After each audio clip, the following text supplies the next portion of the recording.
Everyone, welcome back to my mini blog. তো সকালবেলায় স্নান করে রেডি রেডি হয়ে বেরিয়ে গেছি, চলে গেছি কাজে। তো কাজে গিয়ে আমরা কাজ শুরু করে দিয়েছি। আমাদের তো 1st জানুয়ারি বা লাস্ট জানুয়ারি বলে কিছু হয় না, তো আমাদের কাজ তো করতেই হবে। তো সবাইকে জানাই হ্যাপি নিউ ইয়ার, সবাইকে happy new year, happy new year. 1st জানুয়ারি বলে সবাই ঘুরতে যাচ্ছে, ইনি ঘুরতে যেতে পারছে না বলে মন খারাপ করে বসে আছে।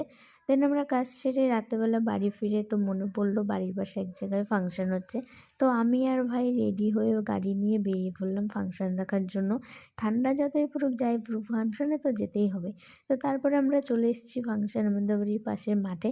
তো তারপরে এই যে কত ভিড়, সব ভিড় পেরিয়ে লোক পেরিয়ে তারপরে আমরা সামনে এসে দেখলাম যে গান করছে। তোমরাও একটু শুনে নাও।